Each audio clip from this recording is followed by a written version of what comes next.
If you don't have, or if you do have business success, like let's say you worked at maybe a Fortune 100 company for about 10 years, and you've maybe made a few companies in your life, then maybe you don't really need that accelerator because you have that business background.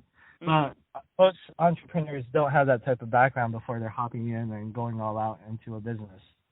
Right. Yeah, because that sounds like a great program for especially startup businesses. And so give them that website again of how they can get, I guess it was your friend that has the accelerator program, because I'm sure that a lot of the entrepreneurs have not even heard of that, and they would possibly even like to get connected with your friend. Okay, it's Precelerator.com. That's PRECELERATOR.com. Good, thank you. So the next question is, now, is it possible to run a company with a social mission and be for profit? And what are the options or the benefits for corporations? Well, a lot of companies nowadays, if you look at big companies like maybe Honda, Toyota, even insurance companies, everyone out there, they're all creating social missions behind their companies. And this has been a trend that's been going on for the last 10 years, ever since the green movement, when everyone wanted to reduce energy. If you look at consumers nowadays who are coming out fresh out of high school, fresh out of college, if you ever take a business 101 class, I'm pretty sure that you're not going to, because, I mean, it's really hard to get back to business school, especially after this long. But if you did read one of those textbooks, they promote social responsibility like no other. And if you even look at the market nowadays, like, there's consumers, they're like, they don't look at businesses as one-dimensional anymore. They used to be like, okay, so McDonald's is this McDonald's, they sell burgers, great. But now it's like, okay, McDonald's sells burgers, but what's their social mission? Do they do anything for the rest of the world? You see companies out there like Method Hand Soap and other companies who are trying to make a real difference in the community by giving back. Like Guilt.com, for example. They're a fashion store. What they do on the side is they have a charity where women who need help for interviews, they help provide like a suit so then they could go and interview for companies, especially if you're less fortunate and you're unable to own your own. So every single one of these new companies has a new social mission behind it, because the times when a one-dimensional business out there are long gone. People they don't really care about what you do anymore as your primary business. They care more about what you're really about and how you're giving back to your society. Now, of course, there has to be a tie-in with what you do and your main business model. Like, I can't say that I'm making a printing company, like I'm going to sell business cards and I'm going to give away clothing, because there's not really a match there. Right. But now if you plant a tree for every card that you sell, or business card that you sell, there's a direct correlation to there, because you're using paper, but at the same time you're printing a tree that grows more paper. Wow, that's good. I like it. As far as a benefit corp goes, me personally, I think benefit corps are great because it gives you that unique diversion that sets you apart from the rest. However, it's a little tough to run because now you have to be accountable. You have to show people your records publicly as if you're a publicly traded company. You have to get audited, and it's a little bit tougher to raise money because benefit corps are so new that a lot of investors are scared of them. However, in my personal opinion, I think it's great because it holds you accountable to what you're doing. Wow, that's good. I like it. Tell us a little bit more about marketing when it comes to our businesses. Well, I have a pretty diversified background in marketing, as I've been vice president of marketing for a few separate companies. As far as marketing goes, no matter how small your company is, it's still easy to get the word out there. Or I should take back that I said easy. It's more simple to do than it is easy, because, I mean, even with brushing your teeth, it's simple to do, and you get amazing results if you do it every day, but it's also simple not to do, which could be catastrophic. Mm-hmm. With marketing, what you have to do is you have to figure out, first off, who's around you in your specific area. Like, let's say, me personally, I live in LA. If I'm marketing a business, the first thing I want to do is I want to make sure I go outside my home and actually talk to people in my area. I want to market myself, my business, and go to mixers, go to events, and talk about my product. That's the first thing I would do in the beginning phase of marketing.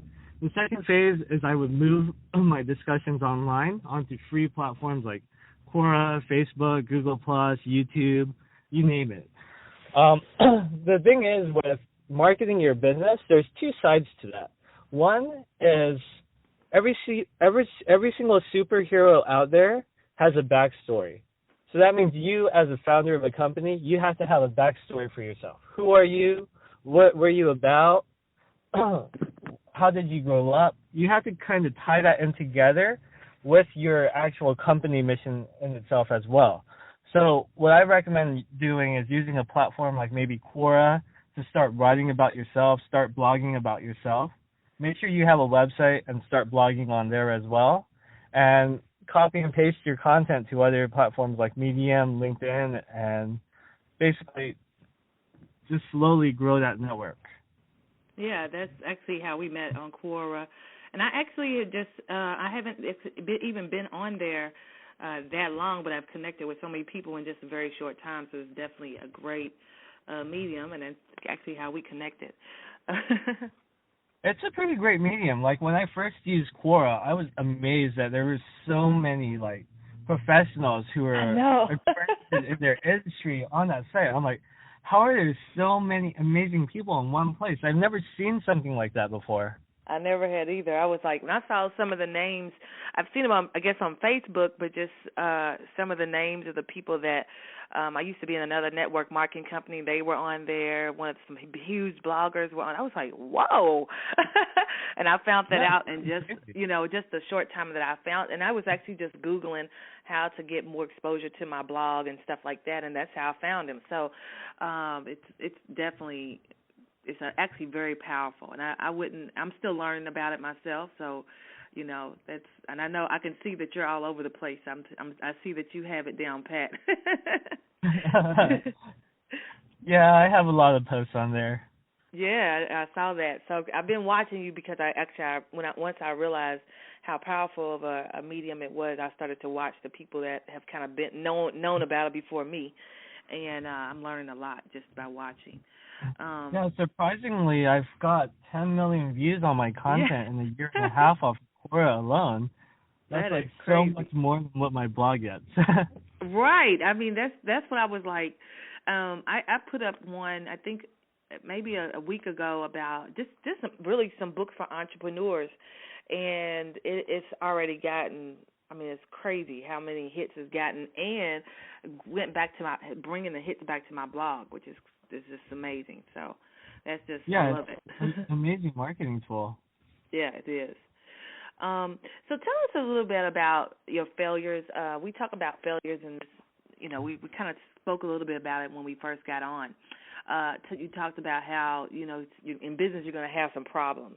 So tell us about how you have had failures in your business and how you turn those failures into successes.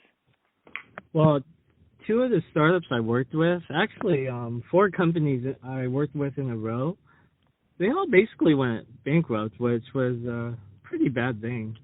Uh-huh. It was 4 in a row, so it was pretty overwhelming. So failures are a topic that I'm pretty familiar with. And most of this isn't because the business was ran wrong. It was just that I was at the wrong place at the wrong time. Like in 2008, I was trying to do real estate. I had enough sales lined up where I would make $50,000 a month. I was like, yes, I'm going to buy a Lamborghini. Right. All of a sudden, Bear Stearns goes down in the fire sale. I can't finance a single deal. I try for months to salvage anything I can. Nothing works. Next, after that, I'm like, everyone said real estate's the way to go. I'll do that. But what else is good? Oh, investments. Let's go work at an investment fund. So I hop over, start working at an investment fund. Next thing you know, AIG goes down in the fire sale with WAMU and everyone else, and the whole stock market crashes. And I'm like, wow, that's tough. That didn't really work out in my favor too well. So basically from those two failures, there was nothing I could do about that because that was just the way the industry was moving. It was something I just had to deal with. And that in no way was my fault because, I mean, real estate, you can't change the market. There's some things that are just out of your control. I tried to blame myself. I tried to lay in bed and just cry like no tomorrow. But the thing is, you have to come to the realization that not every single failure that comes out there is your fault. You just have to get up and move on. That's so I right. tried doing that. I started working as vice president of marketing for a startup. We did pretty well for about 9 months. Within the third month of the company, I took it from zero to $50,000 in revenue. Eventually, though, we got top heavy and that company failed. That I took personally. I stayed in bed and was depressed for months because of the problems that happened. Basically, a lot of people, when they're starting a company, what happens is they put all their eggs in one basket, like I used to do. I put all my eggs into this company, this company, this company, and that other company. What you should do instead to limit the amount of failure that you have is to keep a job on the side. I used to listen to Jim Rohn a lot when he was alive. What he used to preach is work part-time on your fortune while you work full-time at your job. Mm-hmm. This is how he got started. He turned into an international success because of that. He kept his day job, which kept him accountable, made sure that he was able to pay all the bills, made sure that he was able to take care of his health, his energy, his finances, his home, and everything else. Because if you just drop your job and go out there and do a startup, if you fail hard. I failed hard. I lost everything. And I had to rebuild that from scratch. And that took years. Other people out there, if you just take it the easy route and you keep your job at the same time while you're building your business, that's the safer route to go. And you shouldn't quit your job until you're making twice as much from your business than you are your job. Because now you know that your business is successful. You know you have a safety net in case anything goes wrong. And you could just go out there and you can build. But if you go out there and you do something like what I did, where you just go all out into a business, once something goes wrong, everything in your life is affected by it. Your home, your electricity, your phone bill, everything. I was almost at the point of going homeless once because I took a dive that deep. But, I mean, if you take slow steps and take baby steps and move yourself up one step at a time, then you have a much better chance of success. Wow, that's good. I love that. That's a great. I was like you. I did. Well, it was kind of a different way. I kind of lost 9 jobs, and finally, instead of me continue to try to keep a job, I had actually prayed for faith, and just everything just happened in a negative, and then I just had it. Really, I was like, well, let me just start my business, and so. But when it did fail, I did fail hard, just like you said, and it would have been much better had I had a job to cover it. So I understand that. That's perfect. That's a great answer. It's very intense when things go wrong. It's like Murphy's Law comes into full effect. When one thing goes wrong, everything just piles up on it. Yes. So we were speaking about Jim Rohn. I know he was a great educator. And I speak to a lot of entrepreneurs on the call, and a lot of them are reading, and I know you was telling me about a book that your last book that you read. And tell us a little bit about that and how it's affecting your life. Well, the last 3 books I read, the last one was The Power of No. I've had a problem because in the last year and a half, I've started to become a lot more successful and pick myself back up from all of the failures I've had in life. I've been saying yes to every single opportunity that came my way. Then I get overwhelmed and I'm like, what am I doing?